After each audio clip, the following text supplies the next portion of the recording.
Stay out of this family's sight. Your place is in the trash, loser. My sister's husband sneered at her $34,700 wedding, funded entirely by me. I smiled and said, "Then go beg that useless Derek for help," as I repossessed the car and cut off the family trust. Their finances collapsed almost overnight. Hey Reddit, this is a long one, but trust me, it gets wild. This happened about 10 months ago, and I'm still processing how completely I destroyed my own family financially. But looking back, they absolutely deserved everything they got. Some background on me. I, 29 female, have been working construction since I was 18. Started as a general laborer making minimum wage, worked my way up, got my contractor's license, and now I run my own crew doing commercial renovations. Last year, I cleared about $165,000, which isn't bad for a woman who never went to college. I live alone in a house I bought and renovated myself. Nothing fancy, but it's mine and completely paid off. My sister Jessica is 26 and has been a professional user her entire adult life. She's attractive, I'll give her that, but has the work ethic of a spoiled house cat and thinks the world owes her everything because she knows how to do her makeup and take selfies. She's bounced between retail jobs, waitressing, and trying to become an influencer, where she posts pictures hoping some rich guy will notice her. Our parents divorced when I was 15 and Jessica was 12. Dad remarried and basically started a new family. Mom never recovered emotionally and spent the next decade treating Jessica like her precious princess while expecting me to be the woman of the house. When I moved out at 18, Mom constantly guilt-tripped me about abandoning the family, while Jessica got to live rent-free doing whatever she wanted. Fast forward to last year when Jessica calls me crying because she's getting evicted again. Third time in 2 years. I'd already bailed her out twice before, once for $2,600 and once for $1,400. This time, she needed $300 for back rent plus deposits for a new place. Please, Samantha, I've learned my lesson this time. I got a new job at this boutique and they're promoting me to assistant manager soon. I'll pay you back in 3 months, I promise. Yeah, sure. But like an idiot, I gave her the money because family, right? Did I mention she never paid me back from the previous 2 times either? So, she moves into this new apartment, and suddenly she's posting pictures of herself in designer clothes, going to expensive restaurants, getting her nails done weekly. When I asked about repayment, she always had excuses.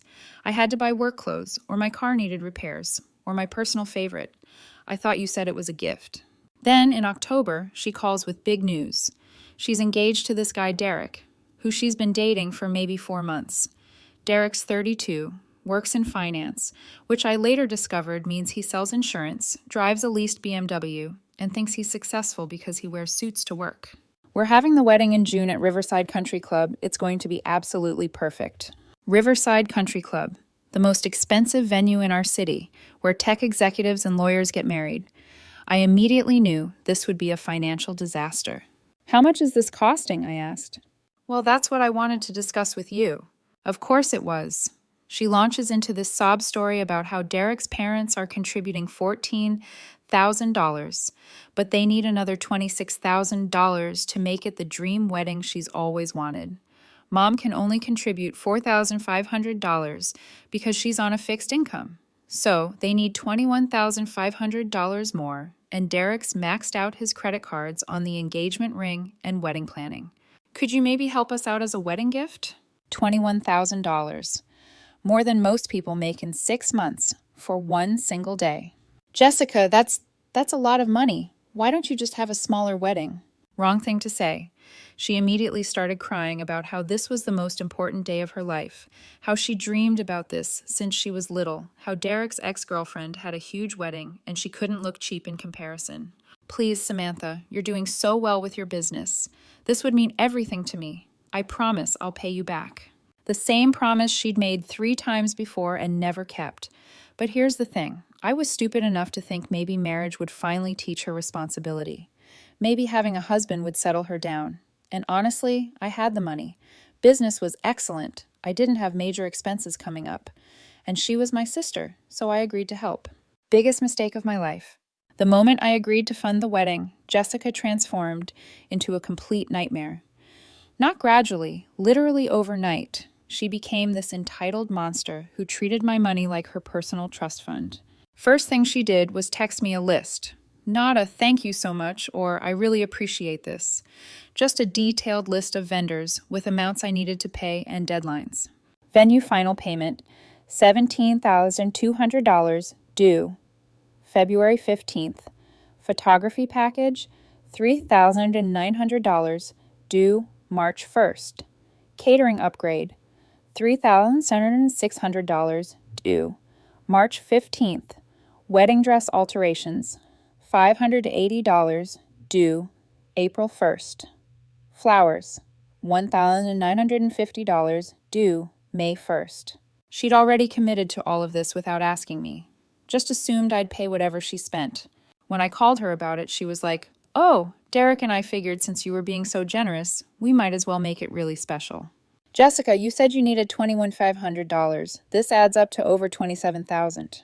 "Well, yeah, but we decided to upgrade some things. Don't worry, Derek's getting a bonus at work in March. That'll cover the difference." Spoiler alert, there was no bonus. But it gets worse. Over the next few months, she kept hitting me up for additional money. Her car needed new tires, $750. She needed a bridesmaid dress for her friend's wedding, $280. She wanted to surprise Derek with a weekend trip for his birthday, $550s. Always with the same line: "I'll pay you back when Derek gets his bonus, job promotion, commission check." The worst part was her attitude toward me, like I was her personal bank instead of her sister funding her entire lifestyle. She'd call and immediately start discussing what she needed money for. No "how are you" or "how's work?" Just straight to business. One time, I was having a terrible week. Lost a major contract because the client was difficult. One of my workers got injured. Truck needed expensive repairs. When Jessica called asking for another $380 for wedding favors, I mentioned I was stressed about work and money was tight that month. Her response? "Well, you committed to paying for my wedding, so you can't back out now. Besides, your problems aren't my problem." Her problems weren't my problem either, but here I was funding everything.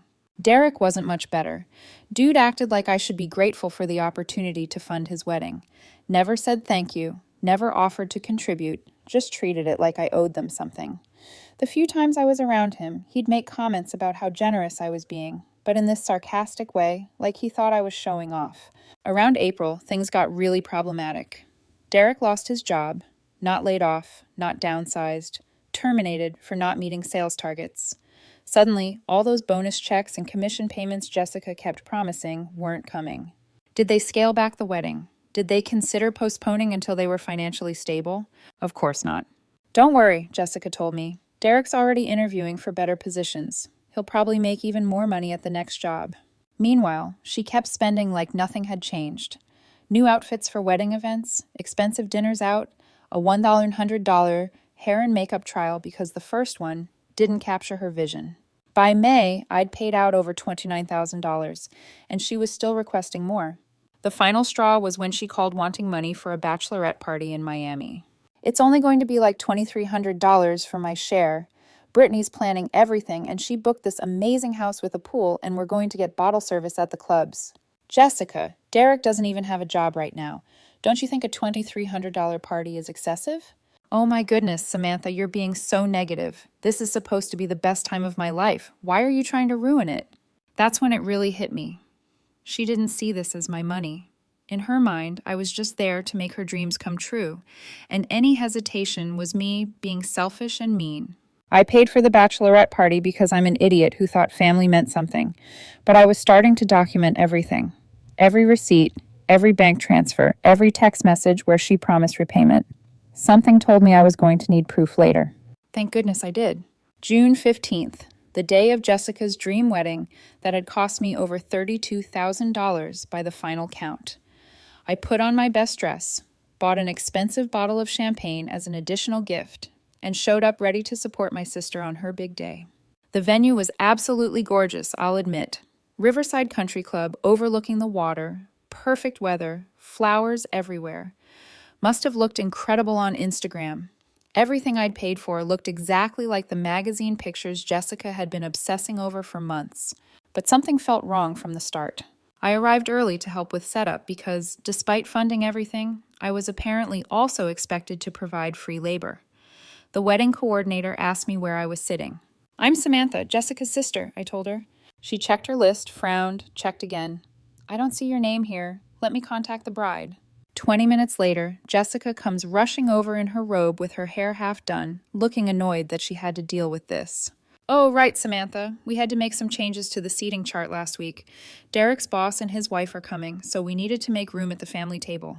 "So where am I sitting?" She handed me a small card. Table 8. I looked at the seating chart.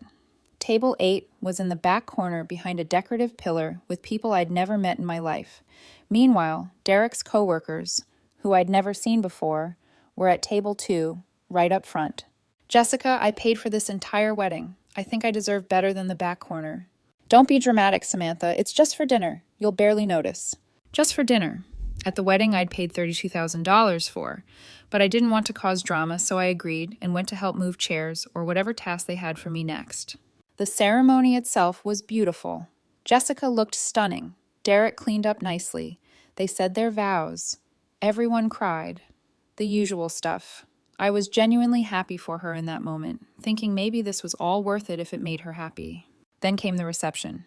I'm sitting at table 8 with Derek's cousin's children and some random college friends of Jessica's, watching everyone else enjoy themselves at their properly placed tables.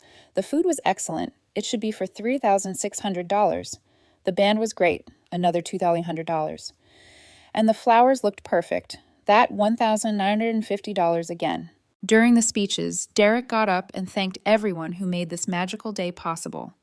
He thanked his parents for their generous contribution, thanked the wedding party for their support, thanked his boss for giving him time off, the same boss who terminated him 2 months earlier, but apparently hired him back, even thanked the caterers.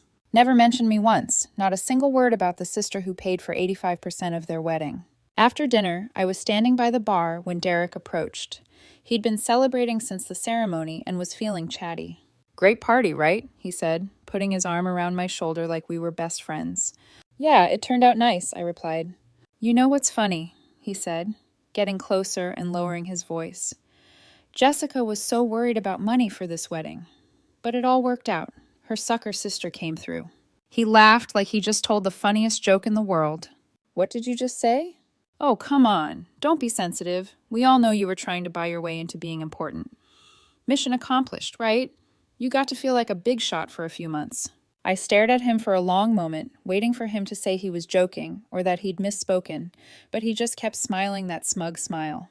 "Derek, I paid for this entire wedding," I said.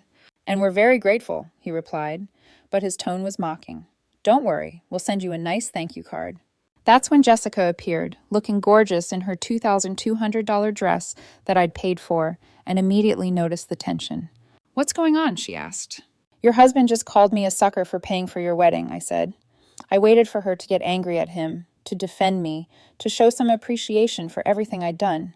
Instead, she laughed. "Oh, Derek, you're terrible," she said, but she was still laughing.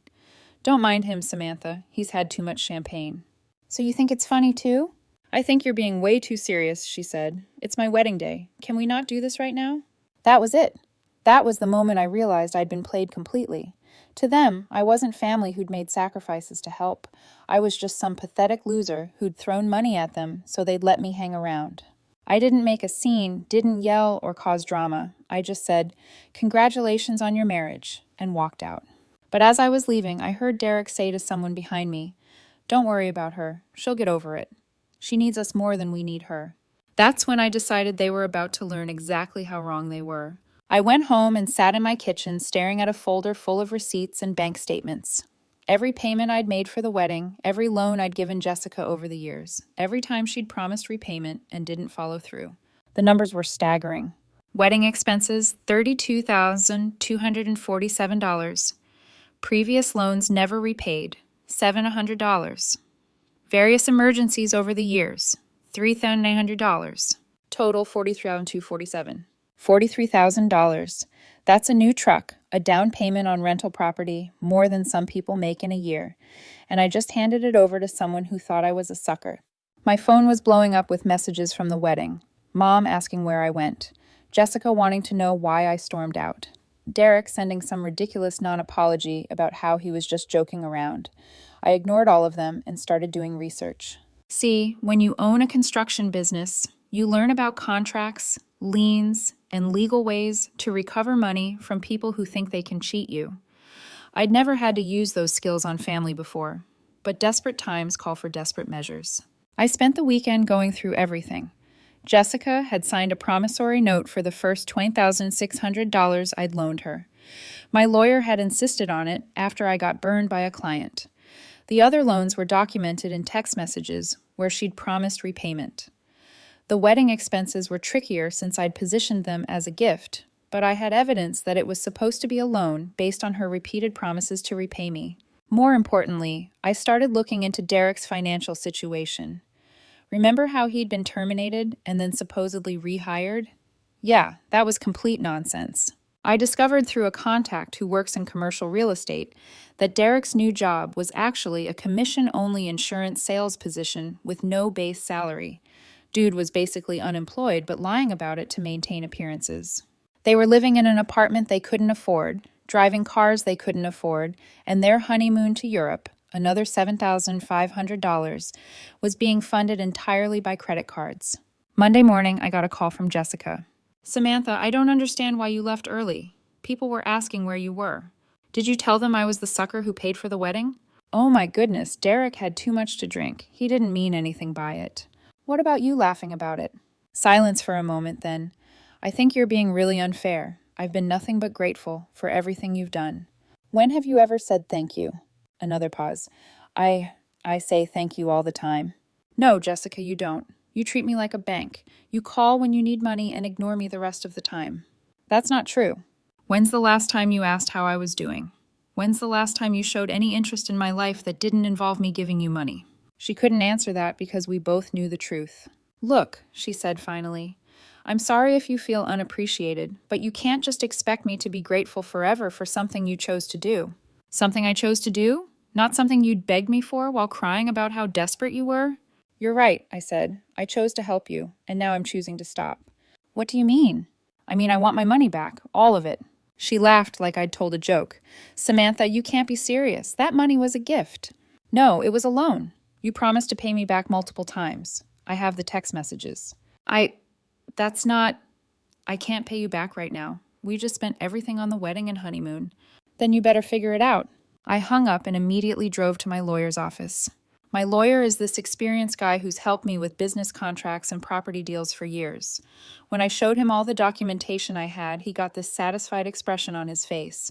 Samantha, your sister is in serious trouble, he said. The promissory note alone is enough to put a lien on any property she owns. The text messages about paying you back make the wedding expenses recoverable as loans, not gifts. And if she defaults, we can garnish her wages. How long does this process take? I asked. I can file the paperwork this week. She'll have 30 days to respond or pay up. Do it. 3 days later, Jessica called me screaming. What the heck, Samantha? A process server just came to my apartment. I told you I wanted my money back. I can't pay you $43,000. We don't have that kind of money. You should have thought about that before you called me a sucker. I never called you that. You laughed when Derek did. Same thing. I could hear Derek in the background yelling something about how I was out of my mind and how they were going to sue me for harassment. Good luck with that, I said. Your husband doesn't even have a real job. That's when Jessica really lost it. She started screaming about how I was destroying her marriage, how I was a bitter loser who couldn't stand to see her happy, how she was going to tell everyone what a psycho I was. Tell whoever you want, I said. Just make sure you also tell them how much money you owe me. I hung up and blocked her number. The next few weeks were chaos. Mom called crying about how I was tearing the family apart over money. I reminded her that Jessica had been taking money from me for years and never paying it back. But apparently that didn't matter because family helps family. Then where was the family when I was working 70-hour weeks to build my business? I asked. Where was the family when I needed help? That's different, Mom said. I'm successful because I worked for it, not because someone handed it to me. She hung up on me. Jessica tried reaching out through mutual friends, painting me as this obsessive, greedy person who was demanding money back from a wedding gift. But I'd anticipated this and had already shown the promissory notes and text messages to a few key people. Hard to play victim when there's written proof that you borrowed money and never paid it back. The real fun started when Derek's parents discovered their son had been lying about his job. Turns out they'd been bragging to their friends about their successful new son-in-law and his finance career. When word got around that he was actually unemployed and getting sued for $43,000, they were mortified. Jessica called me from her mother-in-law's phone since I'd blocked her, begging me to work something out. "We can pay you back in installments," she said, "like $500 a month." $500 a month for 86 months, that's over 7 years. Jessica, we'll pay interest. I don't want installments. I want my money back now. We don't have it. Then sell something, downsize, get real jobs, figure it out. The court date was set for 6 weeks after I filed. During that time, Jessica and Derek tried everything to avoid paying. They claimed the wedding expenses were gifts. Text messages proved otherwise. They said I was lying about the amounts. Bank records proved otherwise. They even tried to argue that I could afford to lose the money, so it didn't matter, which isn't how loans work. Their lawyer, some budget attorney they found online, basically told them they were in serious trouble and should try to settle. That's when things got really interesting. 2 weeks before the court date, Derek's insurance sales job fell through. Turns out when you have no experience and a pending lawsuit, companies don't want to hire you for commission-only positions that require your own leads and networking. Jessica, meanwhile, had been working part-time at a boutique, making maybe $1,100 a month, nowhere near enough to cover their $2,300 rent, car payments, credit cards, and basic living expenses. I heard through the grapevine, Mom, who couldn't help herself from keeping me updated despite being mad at me, that they'd asked Derek's parents for help. His parents offered to let them move in temporarily, but weren't willing to pay their debts. Smart people. Then Jessica tried a different approach. She showed up at my job site one afternoon while I was finishing up a bathroom renovation for a high-end client. "Samantha, please, we need to talk," she said. I was not happy about her bringing drama to my workplace, but I stepped outside to avoid making a scene in front of my client. "You've got 5 minutes," I said. "Look, I know you're angry, and you have every right to be. Derek was completely out of line at the wedding, and I should have stood up for you." Finally, something resembling an apology. "But please," she continued, "can't we work something out? I'll pay you back, I swear. It might take a while, but I'll get a better job. Derek's looking for work. We'll make it happen." "You've made that promise before, Jessica, multiple times." "This is different. I understand now how much I've taken advantage of you. I was spoiled and selfish, and I'm sorry." She was crying real tears, looking genuinely remorseful. For a moment, I almost felt bad for her. "If I drop the lawsuit," I said, "what guarantee do I have that you'll actually pay me back this time? I'll sign whatever you want. Legal documents, payment schedules, whatever makes you feel secure." I thought about it for a minute. Maybe she really had learned her lesson. Maybe getting sued had scared her enough to take this seriously. "I want $5,000 by the end of the month as a good faith payment," I said. "Then $2,000 a month after that until it's paid off, all documented legally." Her face fell. "Samantha, we don't have 5,000. We barely have 500. "Then get it. Sell your jewelry. Sell Derek's BMW. Get a loan from someone else. Figure it out. You know we can't get approved for a loan with our credit." "Not my problem. What if we could do $1,000 up front and then $1,500 a month?" "Jessica, you make $100 a month and Derek makes nothing. Where exactly is this $1,000 going to come from?" She started crying harder. "I don't know, but please don't take this to court. It'll ruin our credit. Derek won't be able to get a good job. We'll lose our apartment." "Maybe you should have thought about that before you spent money you didn't have on a wedding you couldn't afford." That's when the real Jessica came back out. "You're being completely vindictive," she screamed. "You have plenty of money. This won't even hurt you." "It's not about the money anymore, Jessica. It's about the principle." "Forget your principles. You're destroying my life over something that doesn't even matter to you." "If it doesn't matter, then pay me back." She stormed off, but not before yelling loud enough for my client to hear. "I hope you're happy when I'm living on the street." My client came out as Jessica was driving away. "Friend of yours?" she asked with a raised eyebrow. "Sister," I said. "Ah," she nodded knowingly. "The expensive kind." I finished the job, but word got around pretty quickly about the scene Jessica had caused. Small town, people talk. Within a week, everyone in my professional network knew that my sister owed me $43,000 and was trying to avoid paying it back. The court date arrived. Jessica and Derek showed up with their discount lawyer, looking like they were attending a funeral. Their strategy was basically to throw themselves on the mercy of the court and hope the judge would feel sorry for them. Didn't work. The judge took one look at the evidence, the promissory note, the text messages, the bank records, and ruled in my favor for the full amount, plus court costs and interest. Total judgment, $46,800. Jessica burst into tears in the courtroom. Derek just sat there looking defeated. Your Honor, their lawyer said, my clients would like to request a payment plan. They can work that out with the plaintiff, the judge said. Next case. Outside the courthouse, Jessica was sobbing while Derek paced around looking like he wanted to punch something. You happy now? Derek asked me. You've officially ruined our lives. No, I said. You ruined your own lives by spending money you didn't have, and then treating me like garbage when I tried to help. We'll appeal this, he said. With what money? I asked. You can't even afford the lawyer you have. That's when I played my final card. By the way, I told Jessica, since you can't pay the judgment, I'll be placing liens on any assets you own. That includes your car, any bank accounts, and future wages. Oh, and Derek, good luck getting hired anywhere with a $46,800 judgment on your credit report. I walked away while they were still processing what I just said. The best part? I wasn't even done yet. 3 months after the court judgment, Jessica and Derek's world had completely collapsed. Derek couldn't get hired anywhere decent because the background check always showed the judgment. Jessica had been forced to quit her boutique job and take a position at a call center that paid $10 an hour because I'd garnished her wages at the boutique. They had lost their apartment and moved in with Derek's parents, which lasted exactly 2 weeks before his dad kicked them out. Apparently, Derek and his father got into a screaming match about financial responsibility and making better choices. Since then, they'd been staying in a studio apartment in the worst part of town, driving a beat-up Honda Civic they'd bought for $20,800 after I had Derek's BMW repossessed to satisfy part of the judgment.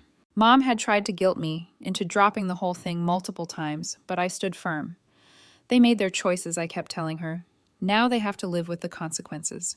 The turning point came on a Tuesday in October. I was at home watching the game when someone started pounding on my door like the house was on fire.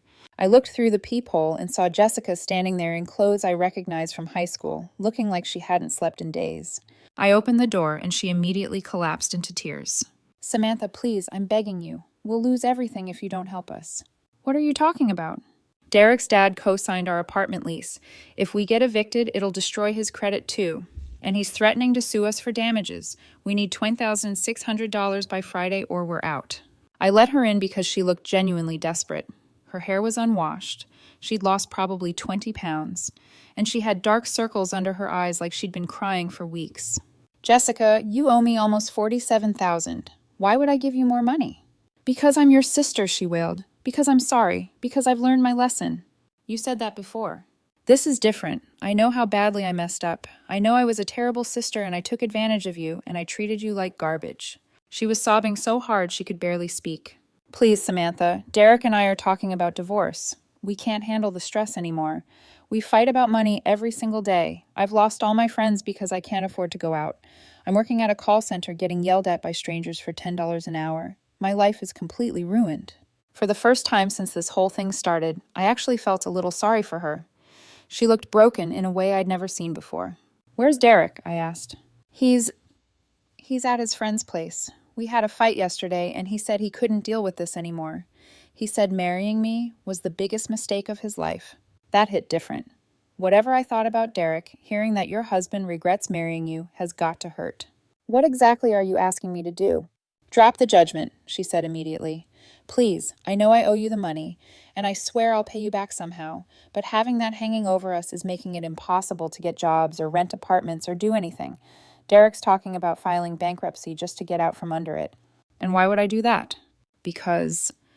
She struggled for words. Because I'm begging you.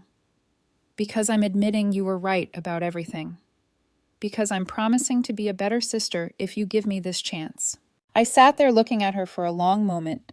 Part of me felt vindicated. She was finally admitting everything I'd said about her being selfish and entitled. But another part of me felt like maybe I'd made my point, and it was time to ease up. Here's the deal, I said finally. I'll drop the judgment, but you have to agree to some conditions. Her face lit up with hope. Anything, whatever you want. First, you pay me back $500 a month starting immediately, not $200. Not when you can afford it. $500 every month on the same date. Okay, yes. Second, Derek gets a real job with a steady paycheck within 60 days. Not this commission stuff. I'll make sure he does. Third, no more asking me for money ever, for any reason. Emergency, non-emergency, doesn't matter. You figure it out on your own. I understand. And fourth, I said, you apologize to me publicly. Post on Facebook, Instagram, wherever. Tell everyone exactly what happened and how you were wrong. She hesitated at that one. Samantha, that's really embarrassing. Not as embarrassing as getting evicted because you can't afford rent. Okay, she said quietly. I'll do it. And Jessica, if you break any of these conditions, the judgment goes back into effect immediately, and I'll pursue collection twice as hard as before. I won't break them, she said. I promise. 2 days later, she posted a long message on social media that basically said everything I'd wanted to hear for years. How she'd taken advantage of my generosity, how she'd been spoiled and entitled, how she was sorry for treating me badly, and that she was committed to making things right. Derek found a job at a manufacturing plant working second shift for $15 an hour. Not glamorous, but steady income. Jessica picked up a second job waitressing on weekends. They've been paying me back for 6 months now. Haven't missed a payment yet. Derek's been polite the few times I've seen him. And Jessica actually asks about my life now, instead of just talking about herself. Are we close like we used to be? No. Will I ever fully trust her again? Probably not. But she learned a very expensive lesson about biting the hand that feeds you, and I got my money back. Most importantly, I learned that sometimes you have to be willing to burn bridges to teach people respect. Family doesn't give you the right to treat people terribly just because you know they love you. Best 47,000 lesson I ever taught.